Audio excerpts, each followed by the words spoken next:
Hello everyone, this is FIDE Master Viktor Neustruev, and today we have our next workshop. Today's workshop is devoted to tactics, and the topic is geometrically invisible moves. So, good question. What does it mean? What's your opinion? What does it mean actually? What kind of tactical strikes and other types of combinations we are going to look for? What do you think?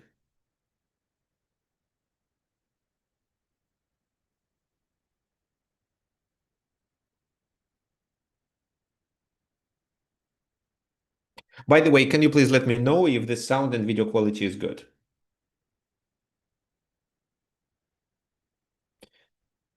Seems to be okay. So I'm recording this event, so there will be a recording. So if you miss something, you can then just watch the recording. But of course, my recommendations is to watch this in live.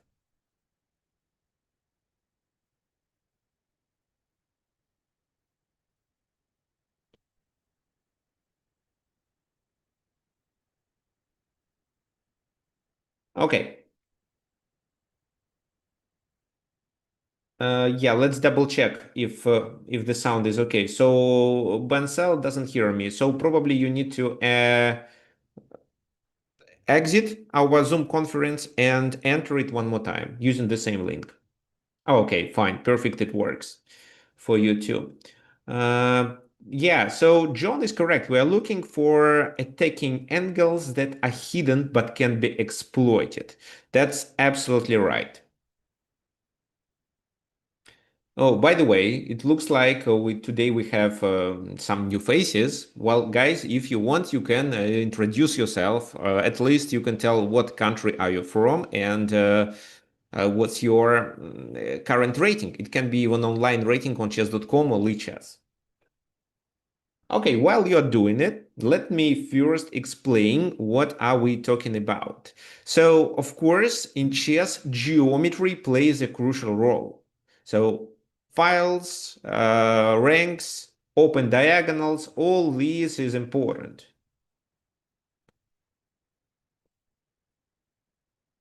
And very often, chess players miss or overlook geometric maneuvers. Because the board is crowded with pieces, and very often chess players, for example, doing something certain, let's say attack on the king side, are missing what's going on the other side of the board, and sometimes they just completely forget to visualize the board fully. They are just too focused on the king side plate.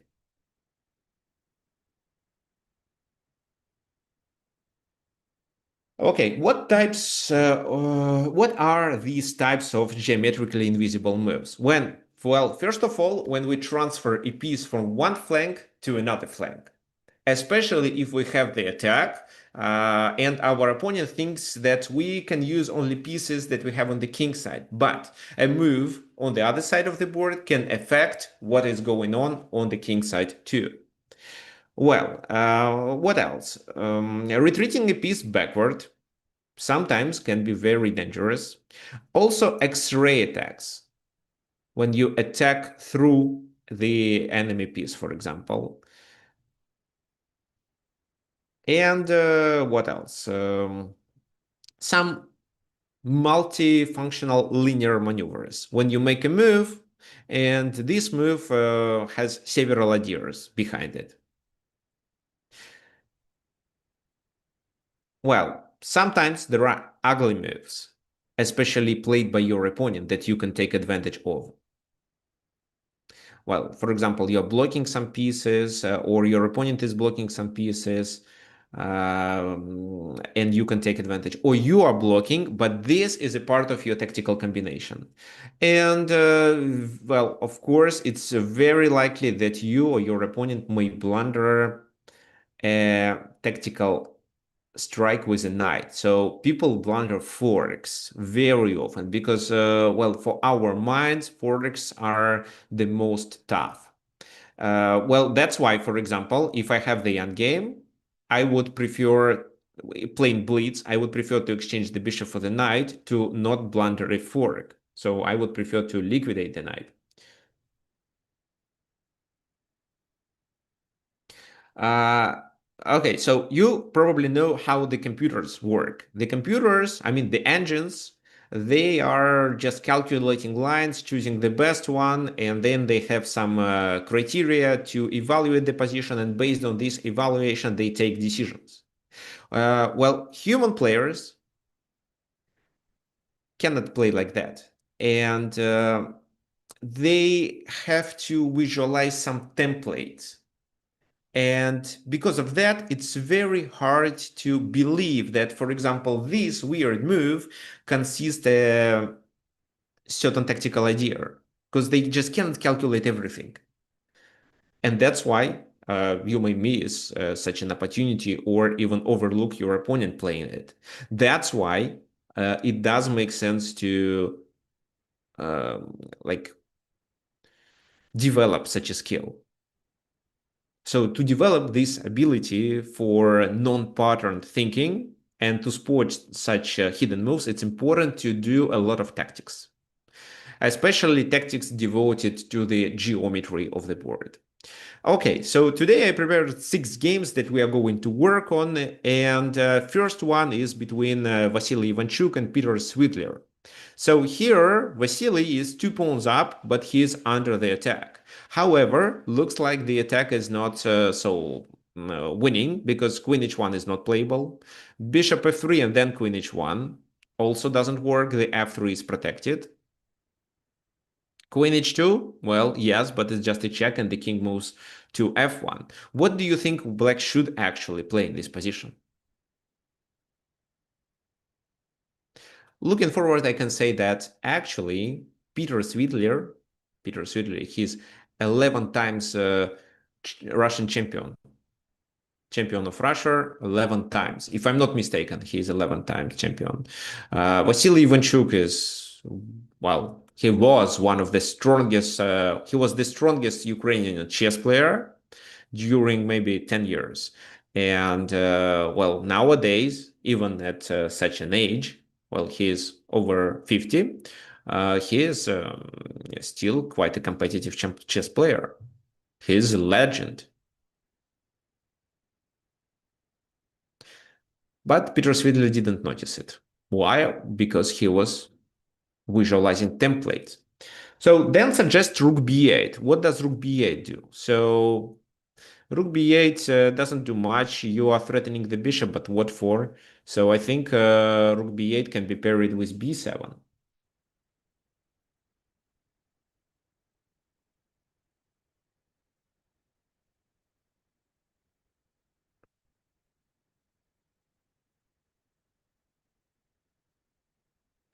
d7, well, occasionally they want to play this move, and you cannot take on b5. So I don't think rook b8 make much sense. So queen h2 was played, king f1, and in this game, well, Peter Svidler decided that there is nothing else he can do, and he just repeated the position. Queen h3, king here, queen h2, king f1, queen h3, and then they agreed to a draw. So, of course, that was a mistake. But this check on f1 was a good idea, generally speaking.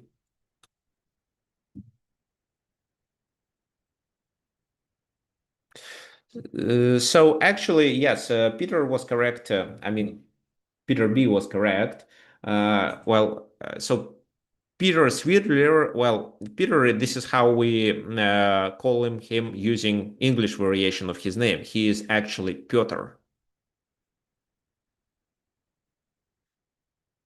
Okay, so let me check the comment that John suggested. So queen h7, king f8, which actually means queen h2, king f1, and then knight f4.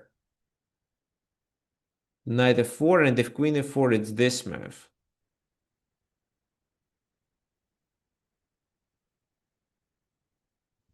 Let me see how it works. Maybe it doesn't actually. So knight f4, do they have to take? Yes, it seems they have. Then this move. But what are you threatening? Are you going to play bishop f3 move? So, for example, how can I continue in this position? I'm debating between several lines, like queen d2, queen e3, queen d4. Queen d4 is probably not so good. d7, no, d7. I think white is actually fine, but how to play? Okay, let's say queen d4. And then you cannot take there. You can try bishop f3 with a queen g2 mate. But it seems to be okay. So I have to take. Rook takes. What then?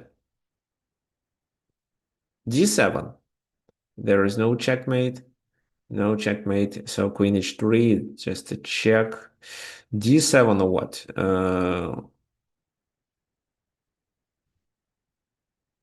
Or just rook e7. Rook e7. Why rook e7? Because it provides the king with extra square.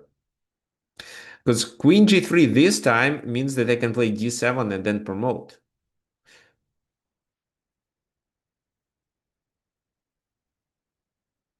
So queen h3, king g1. Okay, so it seems white is still winning. Rook d6 then? When rook d6? So in this position, rook d6, no, rook d6 shouldn't work because there is a check. And after king h7, there is another check. And then you lose on f3. And after you lose on f3, I'm covering all required squares.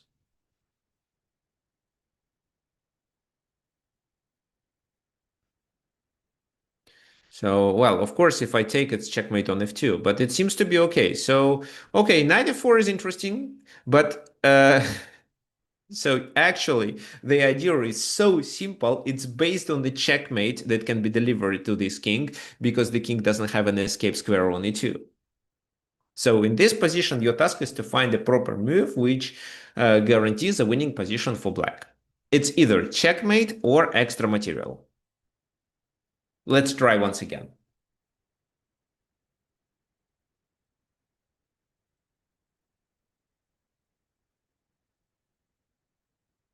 Who can guess?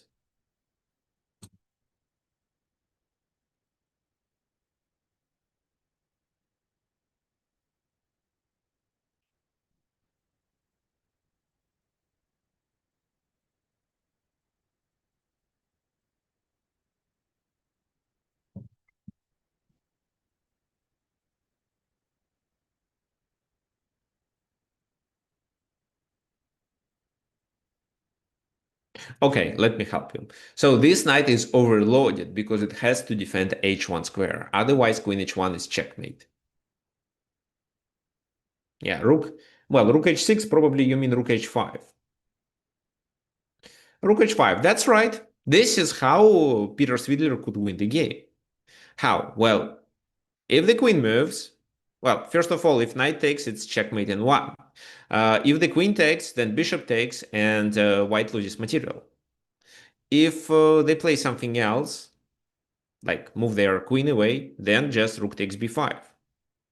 How can they play? So well, queen e4, for example, queen e4, then rook b5, and black is winning. Black has a piece to, well, to compensate two pawns, which is definitely enough, especially having in mind that you have a significant advantage and there are threats of bishop h3 and rook b2. So this rook h5 move could allow Peter Svidler to win the game, but he missed it. Can you imagine it? A grandmaster missing such a simple tactical strike. But the problem is his mindset. He is just very familiar with these templates like this. This is a checkmate, but bishop f3 is not playable. So he just repeated. But rook h5, noticing that the knight is overloaded, and because of that, the queen gets extra idea. Well, extra tactical strike with queen h1, which is a checkmate. This is what he missed. So f5 also doesn't work in this position. Why? Well, because of rook f5, and still it's hanging. So queen e4, let's say attacking this guy, Okay, fine. It shouldn't be a big issue. We can take the bishop, but let's not rush and deliver a check first. King goes to 2, and now we can take the bishop. However, I'm not sure if this is the best way. Maybe we should include knight f4 check. What do you think? Okay, let me just take there. And if you think rook h1 is a good move and traps the queen, no, it's not. So this, and then the queen takes there. And after this move, I would even do this and capture on h1. Well, or maybe take on f2. I didn't. Well, maybe take on f2 because it's still uh, poisoned. Victor, if after queen e4, queen f2's mate. Oh, yeah. Queen after. Oh, queen f2 is made. Good point. So that's why it should be queen. Oh, no, it cannot be queen d4. Okay. So queen f5 after.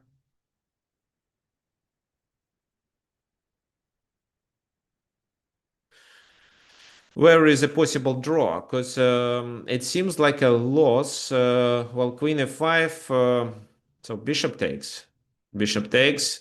Knight takes. I don't think it is a draw. So, for example, if I play knight f4 move, how do you defend the position? Because my next move is this. Or this. Rook e8 fails. Knight e7 isn't promising. Rook g3 is, but then queen h1, rook g1, and queen h3. Rook blocks, and then it is a checkmate.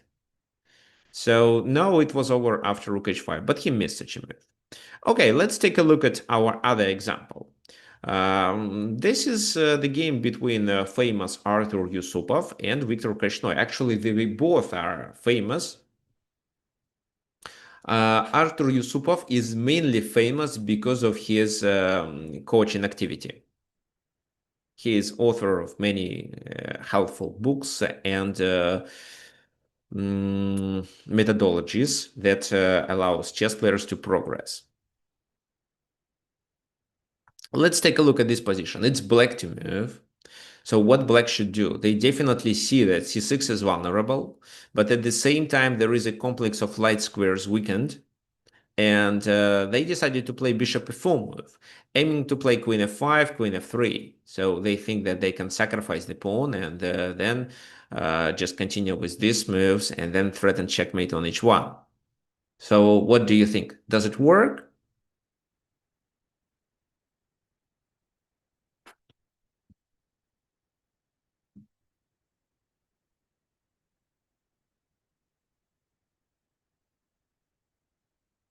Bishop g2 defends well. Well, bishop g2, let's say.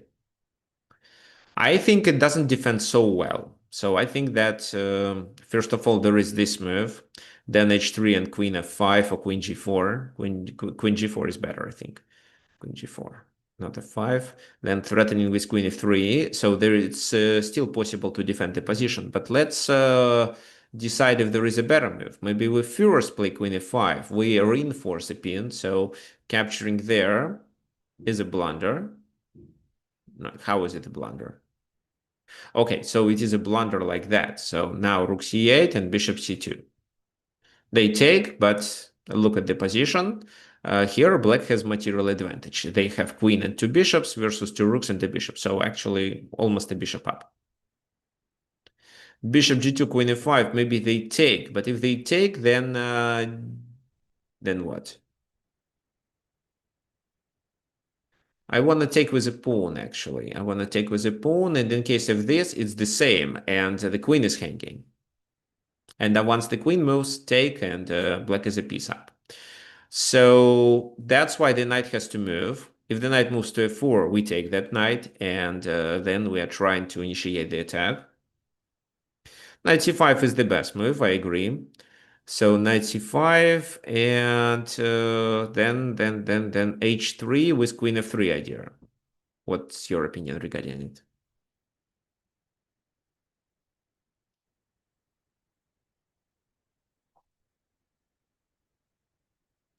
Or the second option is just to start with h takes g3. So h takes g3, h takes g3, queen d5. And it's playable. Yeah, queen d1 defense. So that's why I rejected queen f3 lion.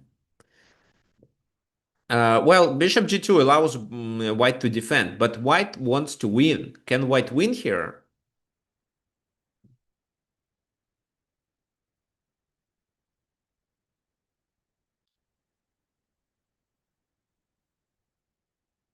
Knight c5. Well, when in which position knight c5?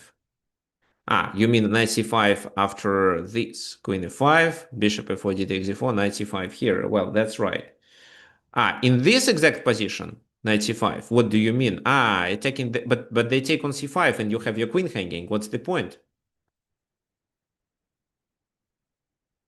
Queen e2 now. Well, it's a good move, but you don't win with such a move.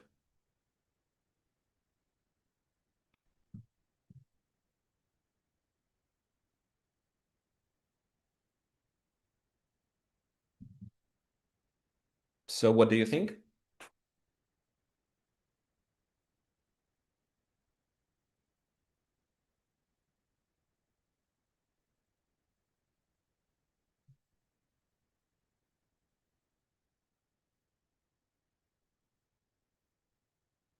Okay. Actually, here black miscalculated or just overlooked the geometry.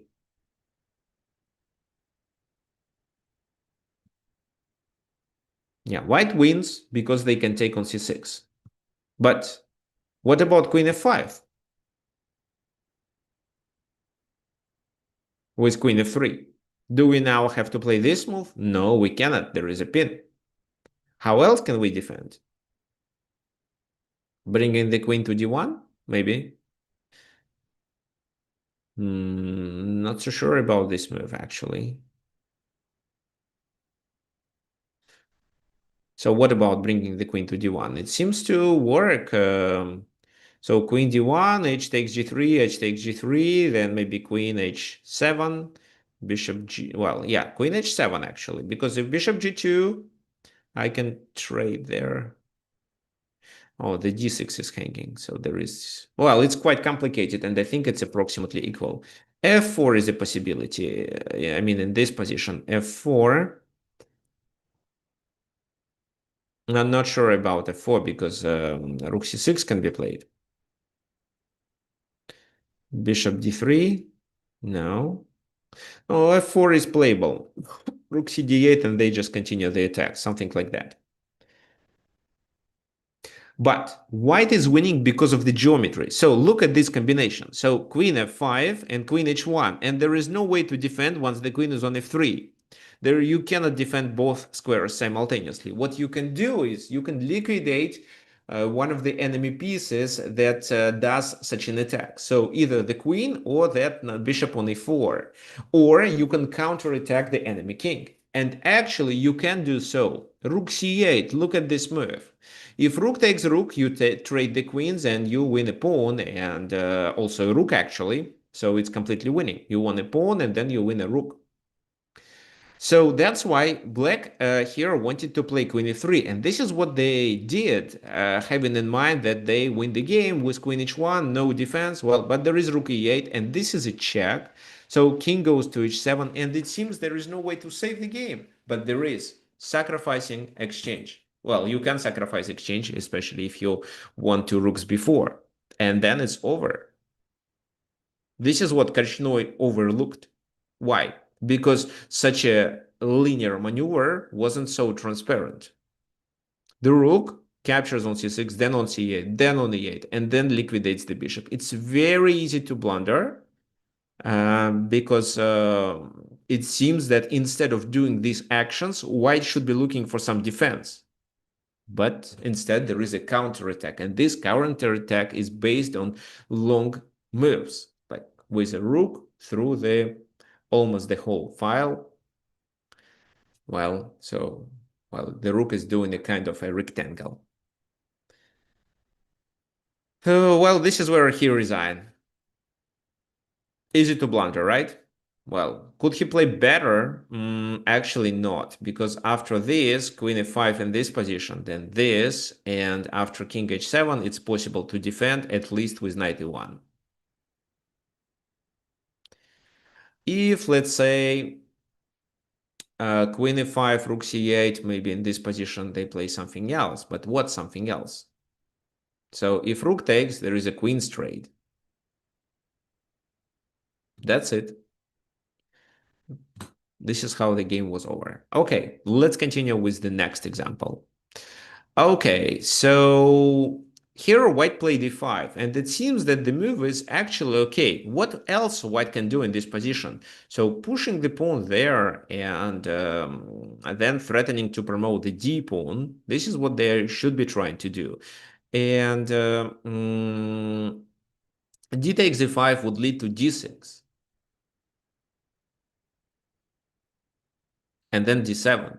For example, if here you decide to play this move, you can get into trouble.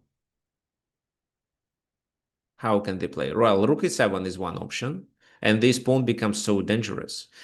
And yeah, rook e7 seems to be the best move. Maybe you first may play this intermediate move, bishop c4, but it's mainly rook e7. This is what white was relying on, and that's why he played this move. Black realized that capturing on e5 isn't so promising, and instead they found a geometrical tactical motive based on the enemy king's weakness. Can you find it too? It was Rustam Kasimdzhanov playing against Vasilin Topalov. So if you remember, Rustam Kasimdzhanov was a world champion, according to the FIDE version.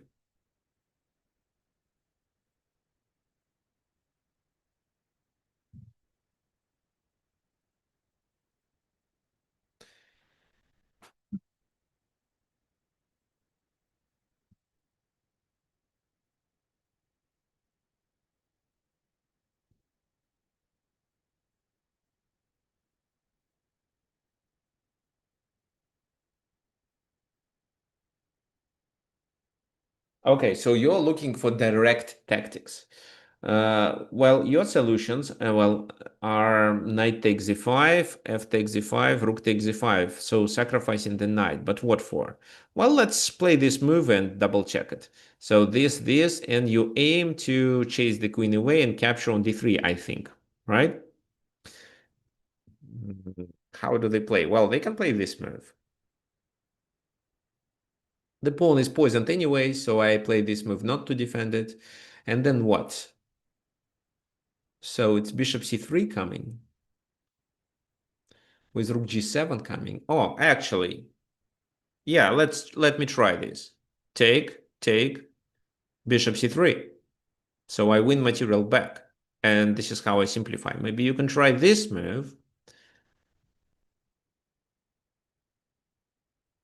Then I have to take. But it still seems to be a winning position for white. They're piece up. Or maybe let's just move the queen. So it doesn't look good. Bishop e5 instead. Okay, and after pawn takes, we play rook e5. Okay, so let me see. And threatening the light square bishop. Good point. I think it's better than knight e5, but again, what did you prepare for this move? It seems that white is completely fine. Okay, Bartholomew suggests knight h2. Can you please specify why knight h2 is a good move? What if they just simply take with the king? So you are thinking queen g3. In which condition you can play queen g3?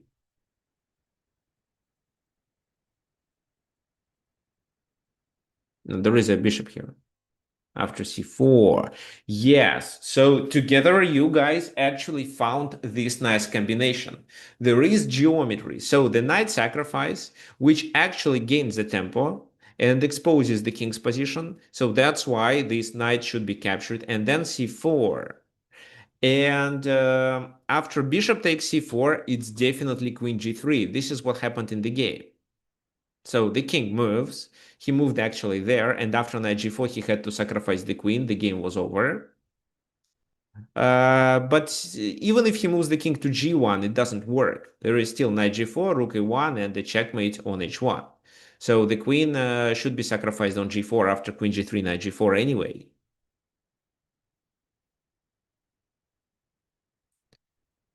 So bishop c4 was played. Actually, because the knight was sacrificed, here white could sacrifice the bishop too. They could play bishop c3. So let's say knight g4. king goes to h3, c takes d3, queen takes d3, and this position is quite complex. White also has this idea. Well, it doesn't work immediately, but such an idea exists. So why doesn't it work immediately? So like that, this, threatening with a fork because of this. But then queen takes, knight takes, and rook e3. This, yeah, rook e3 check, king goes to h4, this, and d7 seems to work, right? Funny. Knight e3, right? So if d8, then knight g2, king goes to g5, and rook g3 is checkmate. Rook f3 in between. Yeah, I will talk about it. But I may not promote, I may play something else like g3 right away. And if so, the pawn is promoted. There is also rook f3 in this position. Yeah, okay. Okay, so, well, e takes d6, and then, well, rook c3 was correct. So in this position, it seems just this move is enough. Because how does he defend? If this move, then a6, and then I win the pawn on d6, and then it becomes equal. h4 is lost, but looks like d5 is a weakness, so it's likely to end in a draw. So that was the best way to play for white. That was the best way. But bishop c4 was played, and he blundered this long maneuver. So this is what I was talking about in the beginning. When people blunder move from when the piece goes from one side to the other side. So these long moves, because they think that the queen only plays on the queen side, but such pieces like rooks, bishops, and queens can join the place of action really quick if only the position is open. So because of their long reach, they can participate in the place of action, which is on the other side of the board. Okay, fine. Let's continue.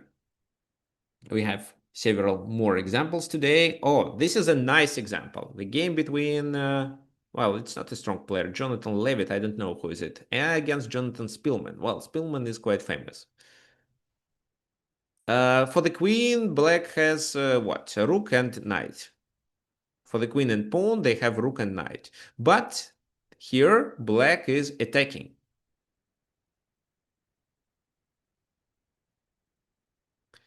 What do you think black should do to continue their attack?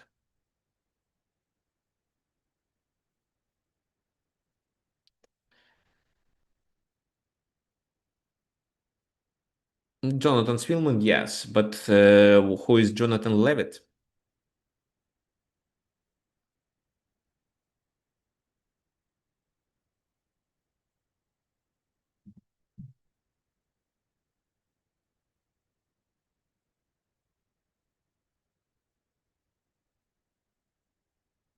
Okay, thanks. I didn't know that. Anyway, black has a strong attack. How they should continue? What do you think?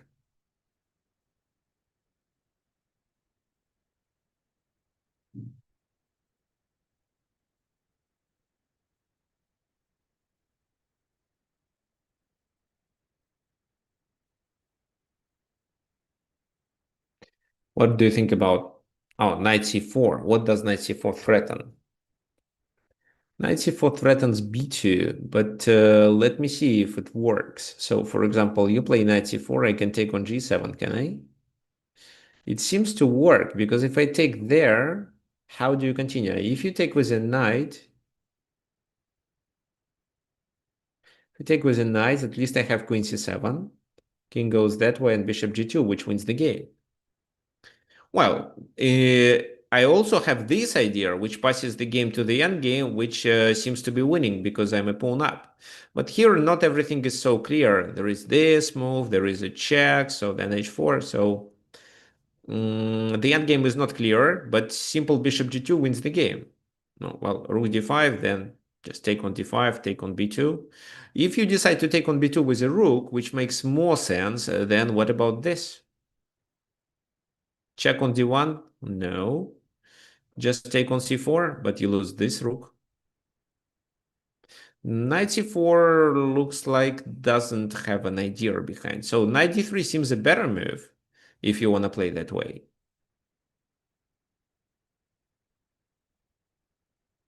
Attacking the rook and the pawn, but maybe the pawn is not so important.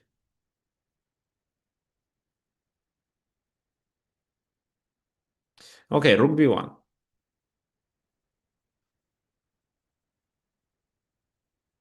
Knight b2, rook b2. It doesn't seem to be like any problem. Rook b2, still knight b2. So looks like it's not a big issue. 95 then. Well, 95, having in mind the idea of bishop d3. Well, I just take on g7, why not? Looks like knight d3 is not enough. Knight c5, threatening knight b3. Okay, let's talk about this. So this knight c5 covering this. So knight b3 is a check, then king goes to a2, and probably you mean to play this move. Yeah, some accurate play is required. Well, let's just trade the bishops. What do you think? Trading the bishops doesn't allow you to play bishop c4 anymore. Should be okay. At least white saves the game. But rook d1 works in which position? In that position. So knight d3, rook b1, knight c5, bishop f1, rook d1. No. Take. So you take, I take. Bishop f1. No, it doesn't work. So knight c5, bishop here. So rook d1. No, no, no, no. Take, you mean take, take. This, take. I don't care. Even if the knight was on b3, it's not mate. The knight is hanging. Okay, fine. So looks like it doesn't work. Neither knight c4 nor knight d3. Well, knight d3, in my opinion, was quite promising, but it doesn't lead to a win. But black wants to win, and he makes this move, which is actually a mistake. In response to this move, white makes a mistake. But what black is missing by playing bishop here?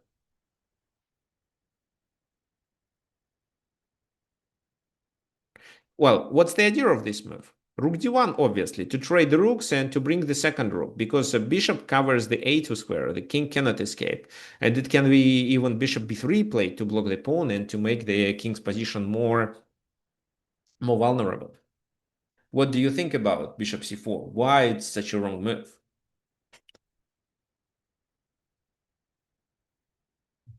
Let me show you what happened in the game before we continue with detailed analysis. So b3, because, well, rook d1 becomes a threat, capturing then and then bringing here.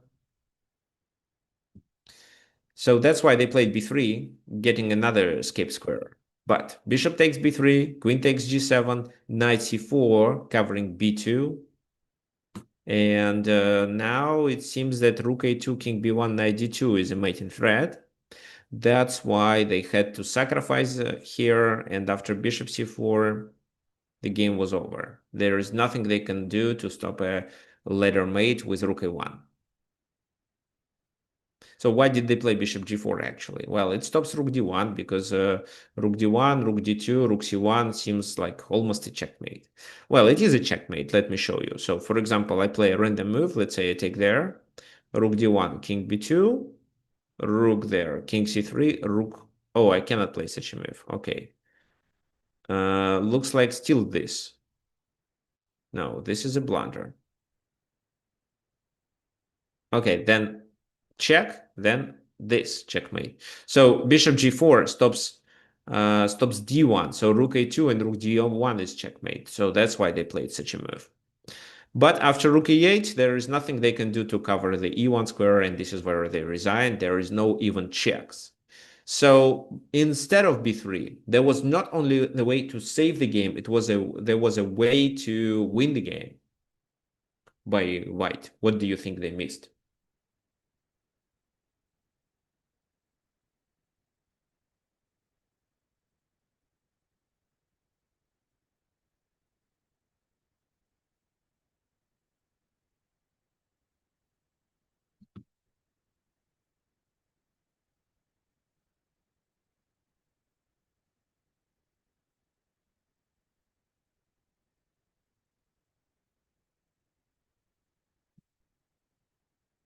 Okay, queen b1 and b3 after. Okay, so I like queen b1 as a defensive move, but then bishop b3 and now rook d1 becomes a problem. So they take and bring the second rook, and then you are down material. You can try to stop it with not bishop g4. So maybe this time you can somehow cover this square.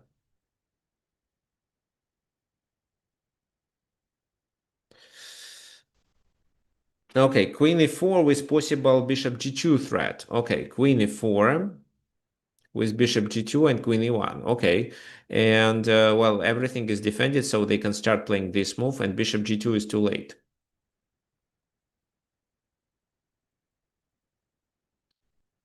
Okay, bishop f5 in this position, and then c2. How is it possible? So still this. Ah, okay, so I see what you mean. So take, and then you can block. But how do you deal with this move?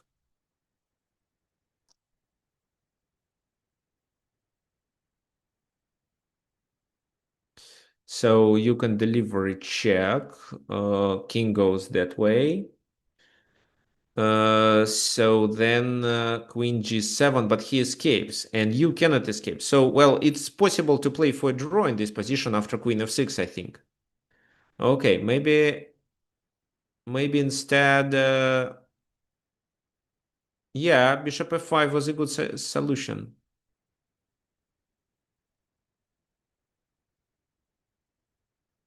My congratulations, you found one of the possible defenses. After queen b1. So queen b1, bishop b3, then bishop f5. This is your solution. Okay. Well, just knight d3 maybe. Attacking b2, I want to win the queen. I'm also attacking the rook. And once the rook moves away, I can play this move. So the rook has to move to somewhere here. Well, let's say to g1 to not fall under the strike. But then rook b2 seems like a problem, because then it follows by rook a2. Okay, no, bishop f1 should be played first, and that was actually a clever decision. Another clever decision was f4. How does f4 works? Well, first of all, it seems that black is completely winning. Why? So they play rook d1, they are threatening to take, and the game is all over. But no. Then there is queen b1. And it's not the only solution. How does it work? So, for example, bishop b3, f takes e5, rook takes c1, queen takes c1, rook d1, but who cares? We are a pawn up, and this endgame should be winning. Moreover, instead of doing queen b1, there is also queen c2, after which even bishop b3 doesn't make sense. Because if bishop b3 is played, it's not a blunder, it's a sacrifice, but it blunders queen c7, after which it's possible to play this move. And how to block? With bishop d5, it's queen d8. Well, if rook d5, if this rook to d5, it's still queen d8. So this rook, but then queen c8 mate. So bishop g2 is actually a winning move. So queen c2 was even better. I think the game would continue like that and still pass to the same endgame. And king b1. Okay, so what did he miss? He missed this long maneuver, this long diagonal maneuver when he calculated this line. But even White overlooked such an option. And then after b3, he lost the game. Like that. Okay, those of you who joined us recently, today we are talking about geometrically invisible moves. What kind of moves these moves are?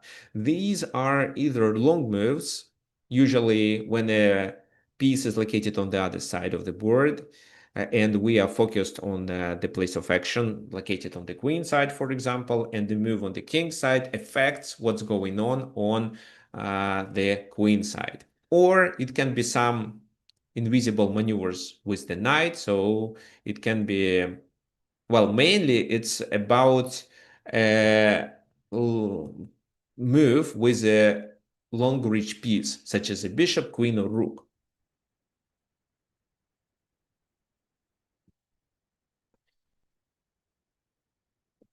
Let's continue. We have two more examples, so let's continue. Let's take a look at this example. So black has an attack. But at the same time, the black's position can be vulnerable too. For example, if they lose a pawn on f6, how to attack? Because then either the knight or the rook has to stay there. And, well, what can be done? So if they don't unpin, there is no attack on g2. So there is only queen into the attack, but this rook is enough to stop it.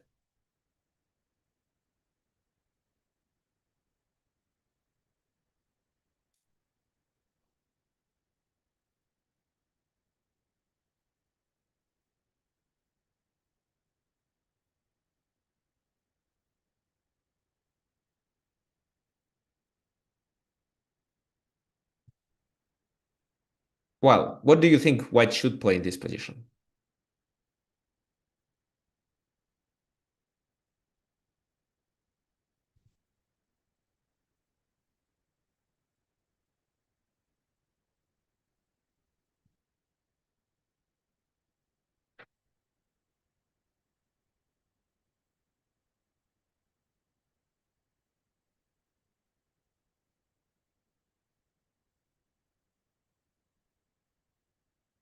Just try to make the move that you would play. There is nothing wrong in this position at the moment. There can be problems in future, but now you are welcome to play almost any move you want. However, be accurate and don't miss potential attacking opportunities of your opponent. So, okay, Carlos decides to solve the problem radically by capturing on e6.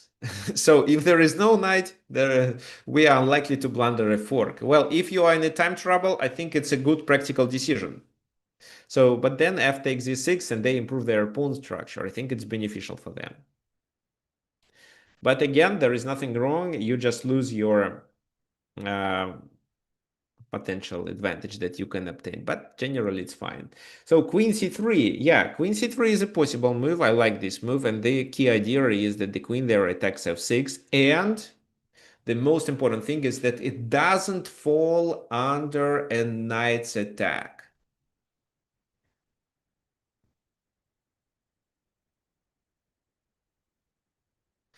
What do I mean by saying a knight's attack? So in the game, instead of this move, it was played queen e3. And what's your opinion regarding this move? Why it's marked as a blunder? Looks natural, right? The queen goes to the center, protects f3, protects some crucial squares. So knight d4 is still possible, but looks like knight d4 doesn't threaten with anything. And rook d4 is a blunder because once the bishop is liquidated, once the knight is liquidated, the rook is hanging on d4. So what's wrong with such a queen move? It was Alexander Morozevich, so one of top players in Russia. Nowadays, he's retired. He doesn't play chess seriously anymore, but actually he plays Go professionally.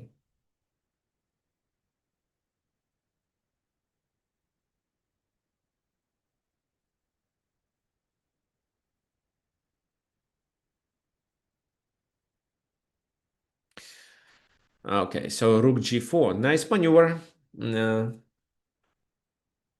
So Go is tougher than chess. Maybe. Okay, so yeah, it's definitely tougher than chess. More rules, more features. However, it's mainly popular in China. Okay, rook g4 is a nice idea, but what are you missing with rook g4 is what are you missing? That they can play, well, bishop e6 fails. Well, f takes e6, and you cannot take with the queen because of a discovered attack. Rook g4 is a nice move, actually. But what if they now play queen c3, after which you have several pieces hanging?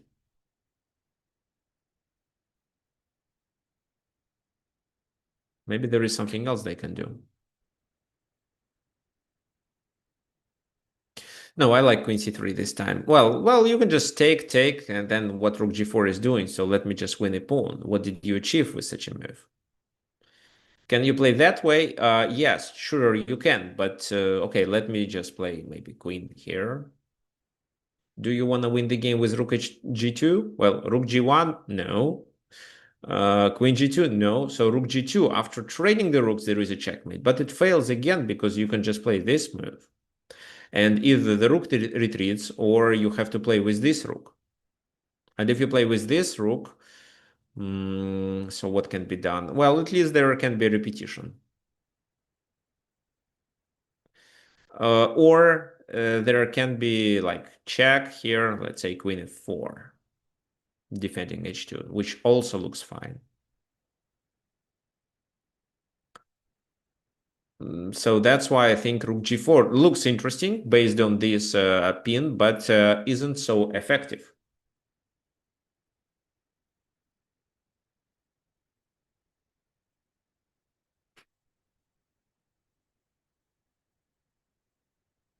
Okay, rook g7 and then rook g2.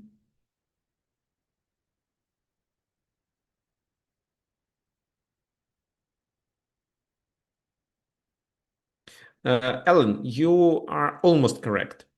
Your idea is good, but your move that you suggested is a mistake. So if you find why it's a mistake, you will find a better move. I will explain it a little later. Let's talk about rook g7 first. So rook g7, rook g7. Okay, what may happen after that? So it protects the pawn on a7. There is no bishop e6 anymore. Well, I don't think it's a problem, actually. I can still continue with queen e7, for example. Then let's say this move. Okay, fine. So queen e7. And if you play rook g2, it's still the same story with queen f6. Looks like it's not sufficient. So Alan suggested... okay, so Brian suggested rook d4. Well, rook d4, bishop takes, then your rook is vulnerable. Or maybe you want to make a tempo. Oh, you cannot make a tempo move because your queen is hanging too. Okay, so knight d4 is suggested by Alan. And why does it fail? It fails because there is this move. The whole concept is based on the ability of this knight to move to g3. But this time, unfortunately, there is this problem. So if rook g7, you blunder the rook, and if knight g7, then what did you achieve with this knight? So for example, they can continue with bishop f7. But if you instead play knight g7, then you can defend your position against queen e7, because now, if such a move is played, you have knight h5, which does defend and which does create a threat. So they blunder at knight g7, which allows you to play knight f5 with a tempo and then knight g3, winning the game. Or allows you to play knight h5 and then knight g3. And the feature of knight h5 is that it defends f6. For example, if queen c3 was played, it's too late to play such a move because queen f6 creates a pin. It's even too late to play knight d4 because it doesn't achieve anything. So how can I play? Can I take on f7? It seems it's quite possible because well, this is a blunder. This blunders on f6. I mean, so queen e3 and it's knight g7. How the game continued? Rook g1, knight f5, attacking the queen, where the queen should go. So on the one hand, the queen can go to f4. Well, in the game, it was played queen e1. So I think that not this move because of the back rank.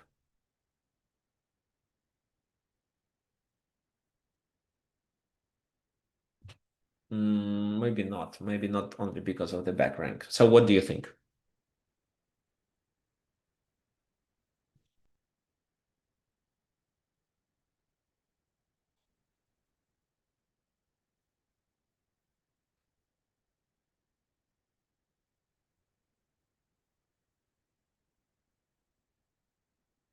Yeah, rook g1 with rook d1 ideas. But wait a sec. If you do this and then you play rook d1, there is a bishop also. It's not attacking the queen, but how do you continue your attack then? That's why it should be rook g8 and the king escapes. And this time knight g3 works, and then you have to play discovered attack. It can be knight e2, which wins the queen. Yeah, well, probably because of knight e2, queen f4 wasn't played. Okay, the second option is to bring the queen to e1. That's what happened in the game. So rook g1. Well, I think this move works too, after which at least they lose exchange. And it should be a winning position, according to what I see. Let's say if queen is 7, let's say it's rook d1.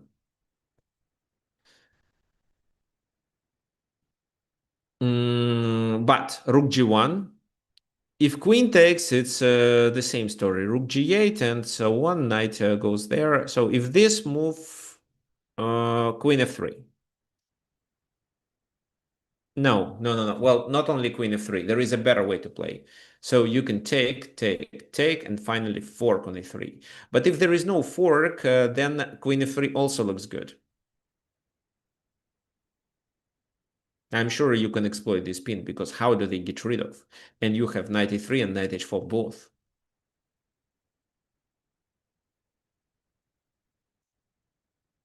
Okay, king g1, rook g8, king h1, knight g3, king g1. But how to play then? Should we play knight e2 and then rook g1 to win a queen and then play the endgame with queen versus rook and bishop?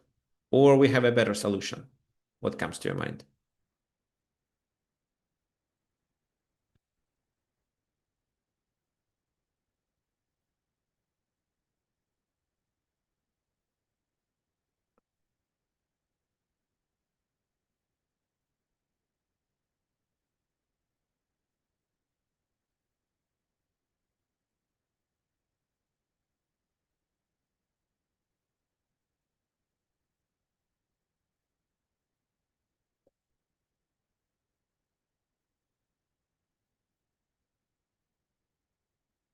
Oh, there is 94 actually. 94 allows you to win exchange. So 94. So they move, you take, and then you win exchange. And then I think, well, this move means b3. So probably this, and it should be winning position. But there can be better move. How about knight e2? Okay, knight e2 aims to play this move, rook g1. So you want to win a queen for these two pieces, rook and knight. I think it's playable, but can't you find a better solution here? So maybe Brian can because of his attacking abilities. Alan, can you please remind me what's your rating is?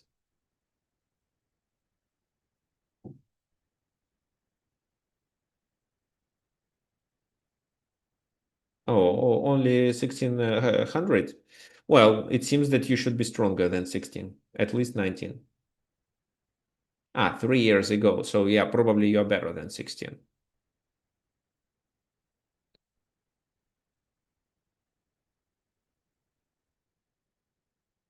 Okay, Zamfir found it. John, so knight f4. Can you specify in which position Brian wants to play knight f4? Knight e2, king g1, and then knight f4. But what for? Here through h5. Okay, and what did you achieve with this move? So let's say, well, rook g2, but who cares? So let's say they continue with queen e7, for example. Because, rook g2. Okay, rook g2 this time, queen f8. And you lose the game. Well, not sure if you lose the game, but it's definitely unfavorable. No, knight f4 doesn't work, but look at knight f1 move, how it works. So it is a check, the king goes there, of course, and knight h2. So finally exposing the king. So just any knight move like knight f3 and the game is over. Is there a possibility to chase the queen away? No. Take. Even if this move was possible, we could just retreat with the queen or play knight g4 move. Let's say it's possible. Knight g4 check, king goes there. Then, for example, this move, and then we continue the attack. Either take there or bring our rook to the attack. So king, well, it's a check, so king takes, and this. King goes there, checkmate. King goes here, then queen e6. Even if it was possible, but it's not possible. So after knight h2, the only way to continue is this. And it's over, queen f3. So the king cannot move. It's cut off, and it's blocked by his own rook. So rook g2, queen g2, and this is the end. Yes, so you're absolutely right about knight f1. Knight f1 with the idea to get the king exposed. Okay, so this time it was, well, weird queen e3 move, which actually looks logical and can be played, especially if you're low on time. But look at this maneuver. So either this way or the other way. And the knight is able to defend the main weakness of the position, which is the pawn on f6. And once black successfully solves this problem with f6, they have a winning attack. Okay, fine. There is still one more game to discuss, but before we continue with this game, let me share the screen. So first of all, these workshops are free. However, if you would like to support me, there is an option to donate. Moreover, there are two ways to donate if you want. One with PayPal, the other one with Wise.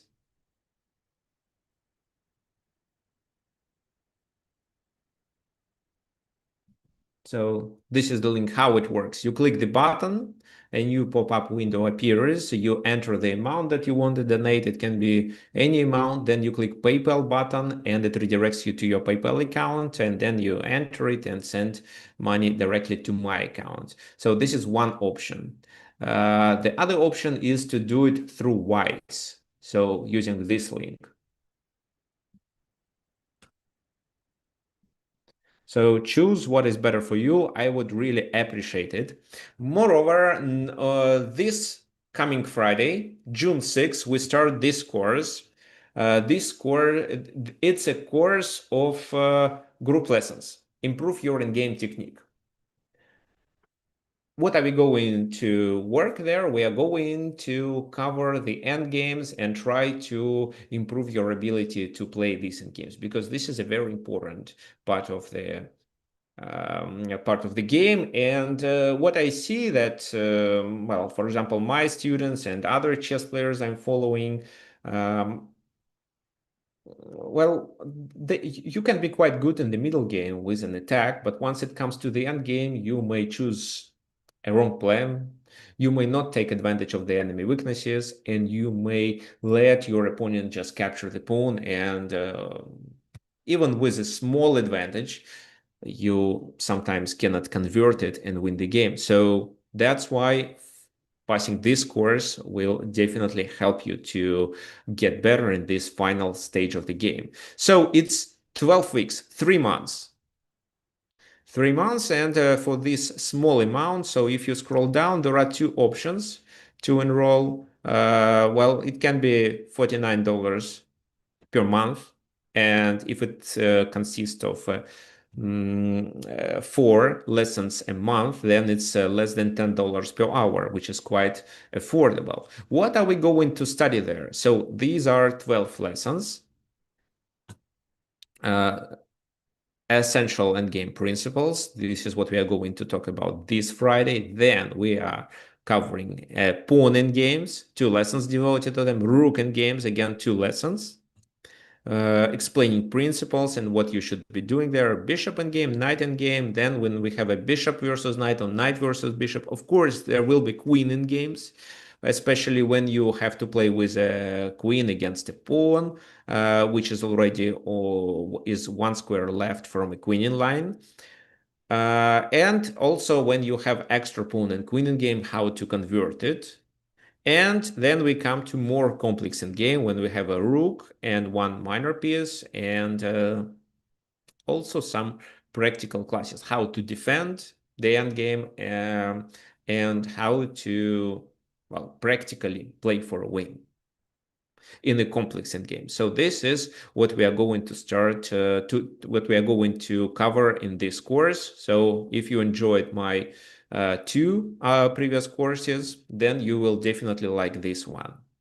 Well, maybe it's not so exciting like a teching course, but it's definitely vital and crucial for your overall chess strength. I'm not going to send you the link right now because right now the payment gate is not ready. So I'm going to send an email tomorrow, I think. So you tomorrow with the recording of this event, so check your email and you can enroll by clicking on that link. But we are going to start this Friday, and there is nothing that can stop me from starting these group lessons. Okay, fine. Let's continue with our topic.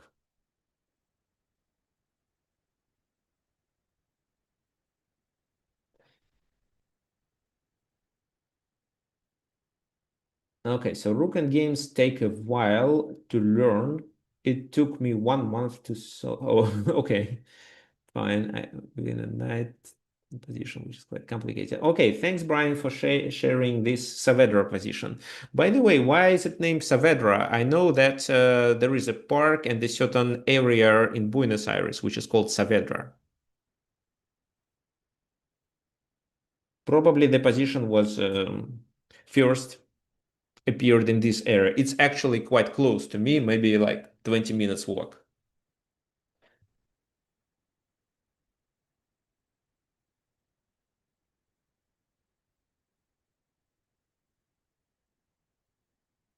Ah, Fernando Saavedra, maybe, yeah. Okay, let's take a look at this position.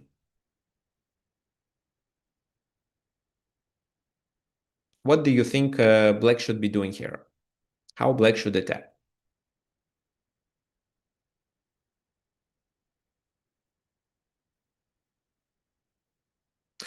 The king is weak. However, there is a pin here and this knight is hanging. Just delivering a check means you can quickly let them to consolidate pieces and create problems with king e2, rook d1.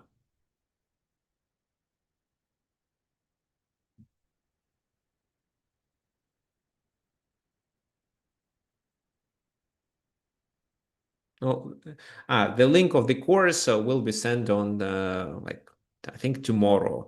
We are almost done, but there are a few bugs that needs to be fixed with a payment gate. So you cannot enroll right now, but it will be available, I think, starting tomorrow. I hope so. Okay, so we should check queen d3 and queen d1. It's absolutely right. These are first 2 logical moves. However, then we have to consider that what to do with this pin because the knight becomes hanging. But let's try. So queen d1 forces them to play this move. After which it seems logical to, well, knight d2, no. But knight e3, yes. However, the king goes that way, and how do we continue? Well, it's actually hanging, and this guy is hanging too. That's why not everything is so clear. How you can continue? Maybe you can play queen d3 in this position. Maybe. And if so, how do they need to play? Here, you can take there with a check, but the king escapes to g3.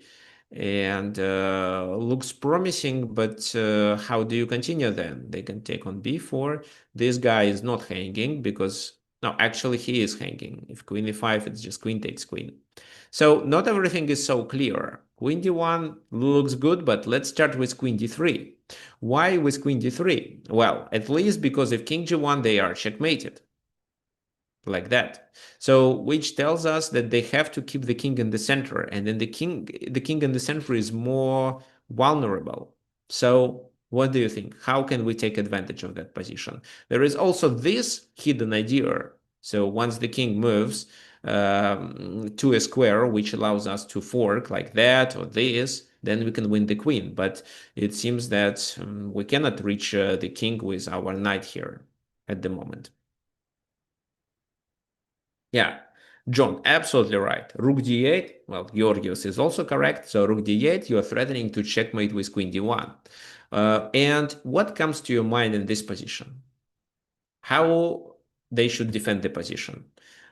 Is it possible to play queen e4, let's say? Or what?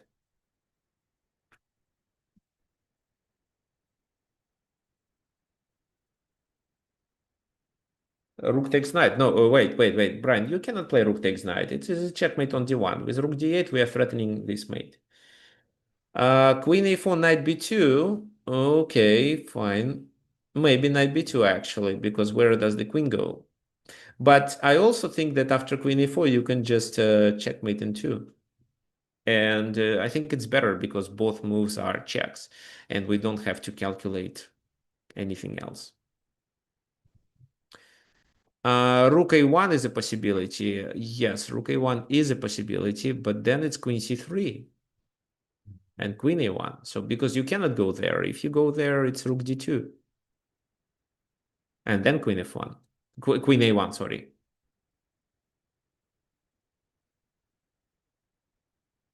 So, well, what you should do is you should vacate squares for the king. And which square to vacate? The f2. If you, for example, decide to play this move, you can lose the game. Can you? Do you see how black wins here?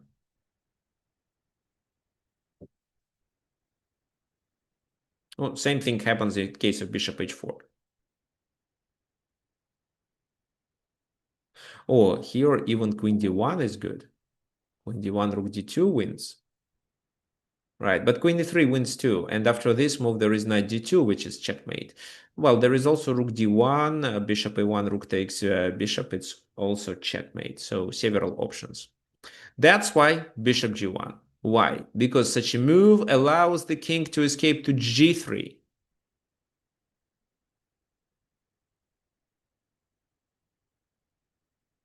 So what do you think? How to continue?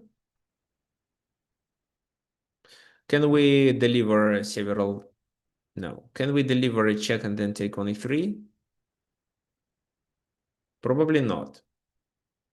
Well, queen d2 seems like a move in this position, but then capturing on a3 allows them to take. Well, if we take, they are fine. They take on b1 or b8, and we have to trade rooks. Okay, queen c5 can be a try. Okay, we will talk about it.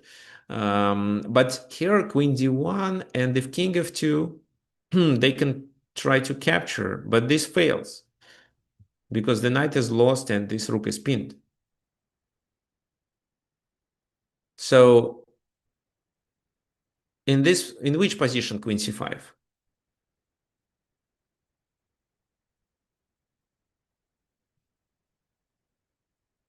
So bishop g1, queen d2, this. No, there is no time.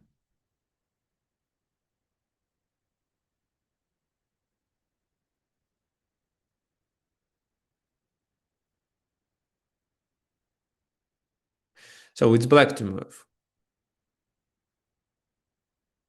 Okay.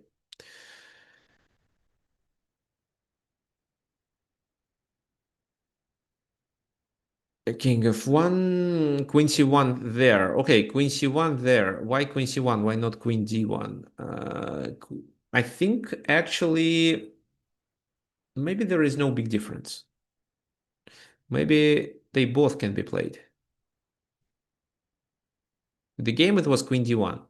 But let's talk about queen c1. What's the difference?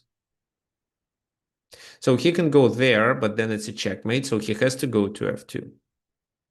Ah, and then you want to take with the queen. That's the point of queen c1. I got it.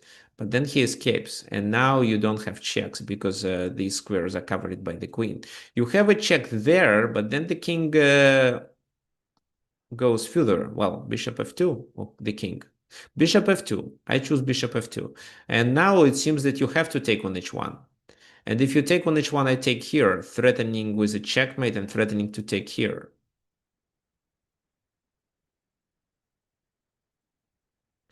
And after this move, take, queen takes, take there. So queen b8, f4, b3, but bishop d4. And if b2, I take it because the back rank is weak. So white is winning here with extra bishop. Queen e5 forces the exchange of the queens. Well, here queen e5 forces the exchange of the queens, but isn't it a losing position for black? They are down exchange. So just let's say this, and then what? Ah, knight c6, you can save it. Well, maybe it's not fully losing, but it's not winning, of course.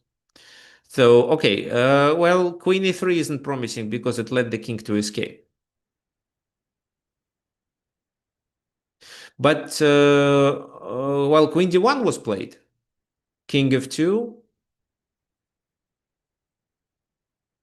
then knight e3. So this is what they missed, that it's possible to take with a knight. And they cannot take on b1, on b8, sorry. They cannot take on b8.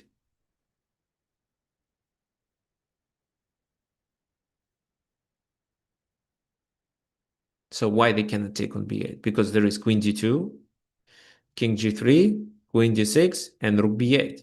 So even if the king escapes, or maybe f4, let's say the king escapes, after this move, this is not hanging. And this position is a winning position. Well, first, there is an attack. Second, there is a passed pawn.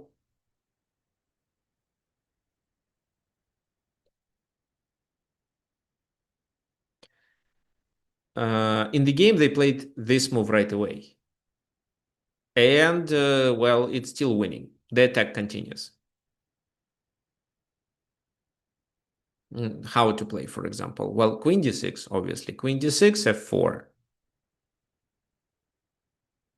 Then maybe knight d5, creating a threat of taking there, supporting here and here. So it seems black is winning here. But bishop c5 is a blunder. What else can be played? Well, f4 has to be defended. Otherwise, white is in a serious trouble. So it can be defended with this move, but it seems still to be a winning position. You can even try g5 and take it.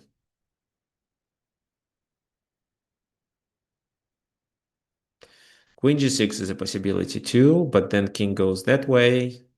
Oops, queen c4. So that way, okay. So no, I like g5 move here. Yeah, I think g5 looks good. Fine. Okay, so the attack continues. So knight e3. What happens if they captured it? What do you think? This is what white blundered in this combination. They thought that they survived, but they missed the ability of these two pieces, these two, attack the king. So they missed this geometry. Okay, queen e1 allows king f4. So it's not queen e2 because queen e2 it's rook e8 and then the queen is lost. So it's king f4 and then how do you play?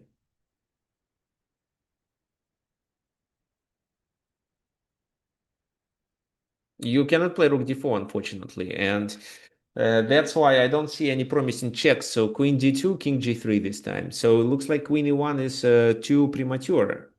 John likes queen d4, Ellen likes queen d2. So queen d4 he goes that way, and then what? Looks like we are where we started. So queen d2 chases him to e4, but how to continue the attack this time? What do you think? Because ideally, you should try something like that. But both squares are covered with the queen, and that's why it becomes impossible. However, there is a solution.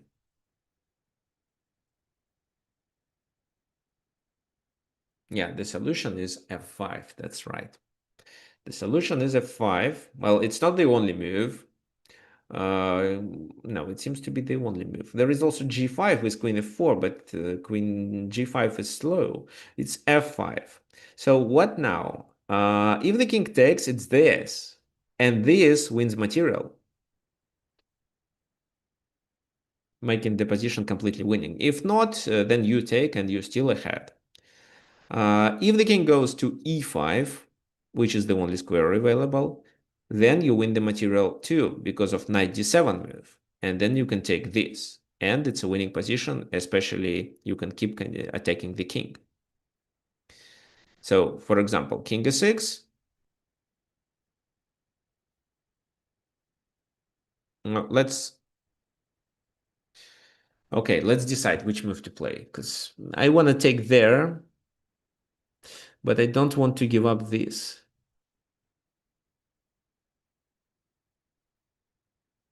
Let me start with this move first. Where does the king go? It's not possible to block this check. He can take.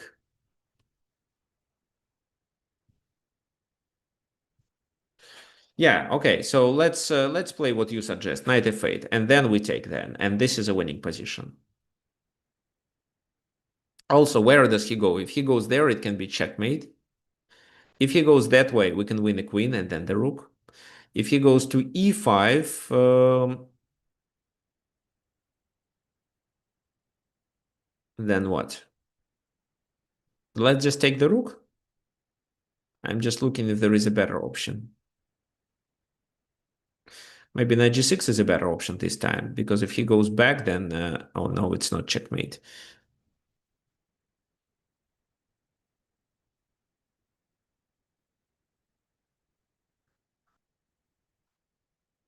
No, queen d4 first. When queen d4? Before knight f8.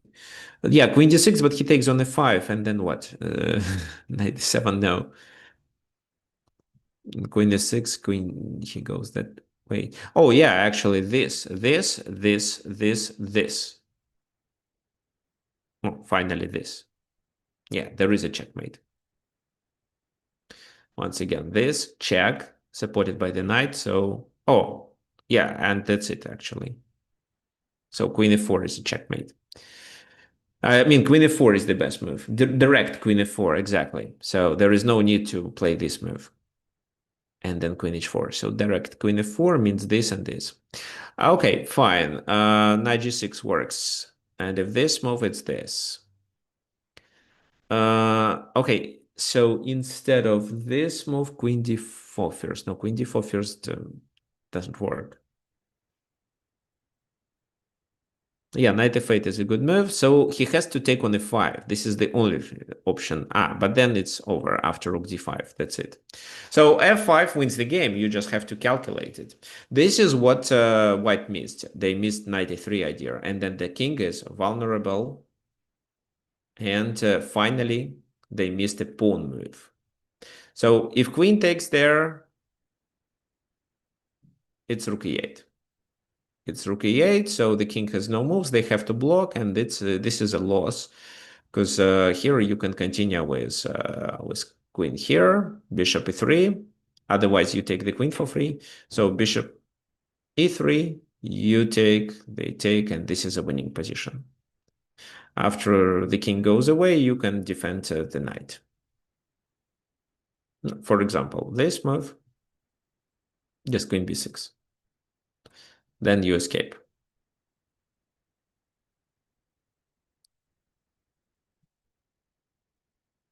Well, this is a blunder. So queen f4, you mean, you mean queens? Well, what do you mean? This is f4 square. instead of bishop block. So this is bishop block. King f4. What else can be done? King f4. Well, king f4 is a mistake. You lose a queen for free, and that's over. That's the end. Okay, fine. So what did we figure out today? We realized that there are hidden maneuvers that even a grandmaster can blunder. So can you imagine how often such maneuvers are blundered by club players or even tournament players? Very often. And your task is to find and create them. How you can do this? Well, you should work on tactics and focus more on geometrical tactical maneuvers. So do puzzles devoted to this topic. And this is how you can get better with it, especially with knight forks. So that was my suggestion. Do you have any questions?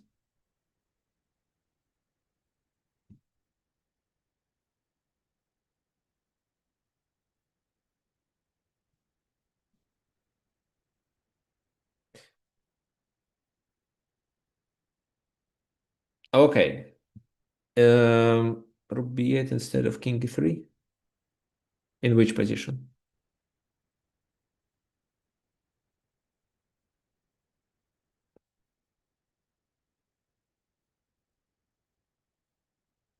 Rook b8. Good point. It fails because of queen d2. So queen d2, you go there, and then it's queen d6, and then rook takes on b8, and we can save the knight, so it's winning because of the pass pawn. So king h3, we take. So we have a pass pawn, and we can move the knight to a safe place. Also, the king is still in the danger. So it doesn't work. Okay, thank you for joining. Hope to see everyone on Sunday. And if you would like to join our group lessons on Friday, you're welcome. So wait for an email tomorrow. Bye-bye.